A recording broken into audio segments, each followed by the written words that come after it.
قسط نمبر 6 آخری قسط۔ اس دن اس کی خوشی کی انتہا نہ رہی جب ڈاکٹر نے رپورٹ دیکھ کر بتایا کہ بابا 90% ریکور کر چکے ہیں۔ وہ دن اس کی زندگی کا خوبصورت ترین دن تھا۔ دونوں باپ بیٹی نے اچھے سے ریسٹورینٹ میں کھانا کھایا، ہاتھوں میں ہاتھ ڈال کر سارے شہر میں گھومے پھرے۔ اس وقت گھر آئے جب بابا بہت زیادہ تھک گئے۔ گھر آ کر وہ ماں سے لپٹ گئی، خوشخبری سنائی۔ اماں جو سارا دن پریشان بیٹھی ان کی راہ تک رہی تھیں اور خوفناک وہموں سے لڑ لڑ کر ہلکان ہو جا رہی تھی، ایک ہی لمحے میں سب بھول گئیں۔ اماں تو جلدی سو گئیں پر وہ دونوں باپ بیٹی نے ساری رات باتیں کرتے گزاری، جی بھر کر باتیں کی، حال دل سنائے گئے، گلے شکوے ہوئے، معافیاں تلافیاں ہوئیں اور آنے والے وقت کے لیے خوبصورت خواب بننے لگے۔ پر کون جانتا تھا کہ یہ خواب تتلیوں کے رنگوں کی طرح بکھر جانے والے ہیں۔ باتیں کرتے کرتے رات جانے کس پہر اس کی آنکھ لگ گئی۔ وہ کرسی پر بیٹھے بیٹھے ہی سو گئی تھی۔ صبح آنکھ کھلنے پر وقت جو دیکھا تو فجر قضا ہو چکی تھی۔ بہت افسوس ہوا، بابا نظر پڑی تو وہ پرسکون نیند کے مزے لوٹ رہے تھے۔ لوگ بابا بھی نہیں اٹھے آج نماز کے لیے۔ اس نے خود کلامی کی، سوچا پہلے نماز ادا کر کے پھر بابا کو جگایا جائے۔ نماز کے بعد اس نے ناشتہ تیار کیا، آج اماں نے بھی اس کی مدد کی، پھر وہ بابا کو جگانے چل دی۔ مریم کی فرق شگاف چیخ سن کر اماں بھاگی چلی آئیں۔ پتہ چلا کہ بابا ابدی نیند سو چکے ہیں۔ دونوں ماں بیٹی نے جسے بچانے کے لیے سب کچھ لٹا دیا تھا وہ اثاثہ لٹ چکا تھا۔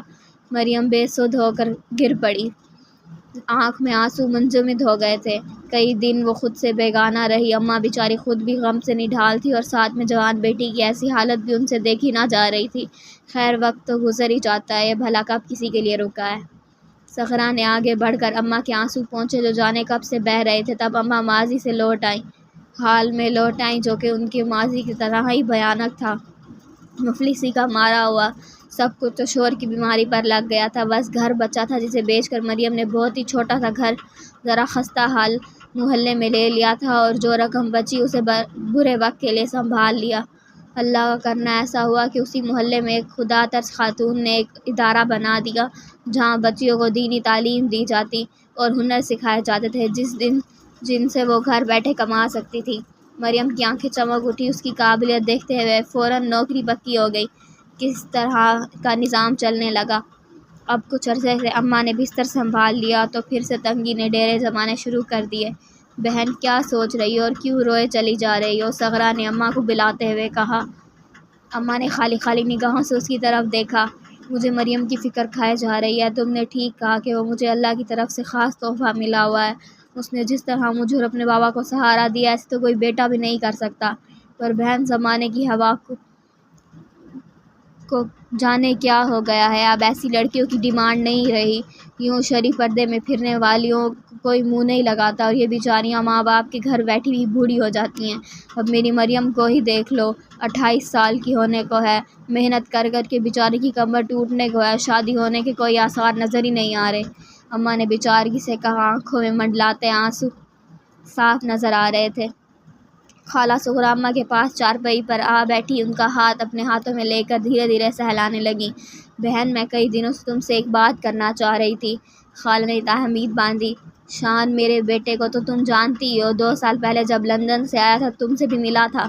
وہ آزاد خیال واقع ہوا تھا۔ میں جانتی تھی کہ اس کے مطلب کی لڑکی میں نہیں ڈھونڈ سکتی، سو میں نے ہر فون پر اسے یہی کہتی کہ وہاں ہی کسی لڑکی سے شادی کر کے گھر بسا لو۔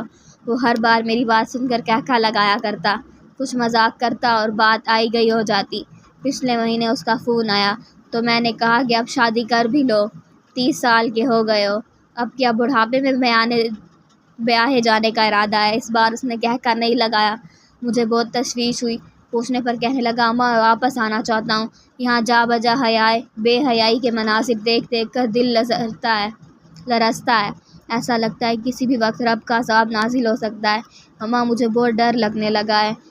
بہن وہ اس روز رو رہا تھا اور اس کی باتیں سن کر میں حیران ہو رہی تھی، اس کی کایا کیسے پلٹ گئی۔ اس نے مجھ سے کہا کہ اماں میں شادی کرنا چاہتا ہوں پر مجھے ایسی لڑکی چاہیے جو خود بھی اللہ کی راہ پر گامزن ہو اور میری بھی رہنمائی کرے۔ کبھی جو میں غلط راہ پر قدم رکھ بیٹھوں تو میرا ہاتھ پکڑ کر مجھے سیدھی راہ تک لے آئے۔ اماں مجھے ایسی لڑکی چاہیے جو خود بھی بلند حوصلہ ہو اور حوصلے بلند کرنا بھی جانتی ہو۔ میں جو کبھی مایوس ہونے لگوں تو مجھے رب کی یاد دلا کر احادیث سنا کر پاور اپ کرائے کہ مایوسی گناہ ہے۔ میں بہت کمزور ہوں اماں، مجھے بہت مضبوط سہارے کی ضرورت ہے اماں۔ مجھے ایسا سہارا کہاں ملے گا؟ ہے کوئی ایسی لڑکی آپ کی نظر میں؟ وہ روتے ہوئے پوچھ رہا تھا، اور میرے سامنے مریم کا وجود کھڑا مسکرا رہا تھا۔ میں نے اسے تسلی دی کہ کہاں، ہاں ہے میری نظر میں ایک ایسا ہیرا، پر دعا کر وہ بھی مان جائے۔ اس نے کہا، اگر میرے رب نے میرے لیے ہدایت لکھی ہے تو وہ ضرور مان جائے گی۔ بہن، میں مریم کو اپنی بہو بنانا چاہتی ہوں، مجھے انکار کر کے مایوس مت کرنا۔ اماں کو 2 سال پہلے والا وہ کھلنڈرا سا پھٹی پینٹ والا لڑکا یاد آیا جو دل چاہا انکار کر دے۔ پھر دماغ میں ایک خیال گوندا کہ اگر اللہ میری بیٹی کو کسی کے لیے مشعل راہ بنا رہا ہے تو میں کون ہوتی ہوں انکار کرنے والی؟ کسی کے لیے ذریعہ ہدایت بننا تو بہت خوش قسمت لوگوں کو نصیب ہوتا ہے۔ ٹھیک ہے بہن، مجھے یہ رشتہ منظور ہے، اماں نے دل مضبوط کر کے کہہ دیا۔ مریم سے پوچھ کر ہاں کرنا بہن، صغرا نے کہا۔ مجھے اپنی بیٹی پر پورا بھروسہ ہے، وہ مجھے انکار نہیں کر سکتی، اماں نے پر اعتماد لہجے میں کہا۔ اتنے میں مریم بھی چلی آئی۔ پیاس کی شدت اتنی تھی کہ فوراً پانی پینے کو کچن میں لپکی۔ ادھر آ میری بچی، تجھے ایک چیز دکھانی ہے، خالہ نے بآواز بلند کہا۔ وہ تجسس کے مارے آدھا گلاس پی کے باقی کا وہیں چھوڑ کر خالہ کے پاس چلی آئی۔ خالہ نے جانے کہاں سے ایک تصویر نکال کر اس کے ہاتھوں میں تھما دی۔ دیکھ کر بتا کیسا ہے؟ اس نے ناسمجھی کے عالم میں تصویر کو دیکھا جس میں ایک خوبرو جوان کھڑا مسکرا رہا تھا۔ وہ خود تو شاید اتنا حسین نہ تھا، پر اس کے چہرے پر صدی سنت رسول اسے بہت خاص بنا رہی تھی۔ مریم بات کو سمجھتے ہوئے دھیرے سے مسکرا دی تھی۔ اسے اپنے رب پر ڈھیروں پیار آ رہا تھا کہ وہ اس کی کتنے قریب ہو کر سنتا ہے۔ ابھی رات ہی کو اس نے رب سے ایک ایسا ہمسفر مانگا تھا کہ وہ اب تنہا جیتے جیتے تھک گئی تھی۔ اماں جو حیرت سے سب دیکھ رہی تھی، اس کی مسکراہٹ دیکھ کر مسکرا دی تھی، اور اب آنکھیں موندے رب کا شکر بجا لا رہی تھیں۔ ختم شد۔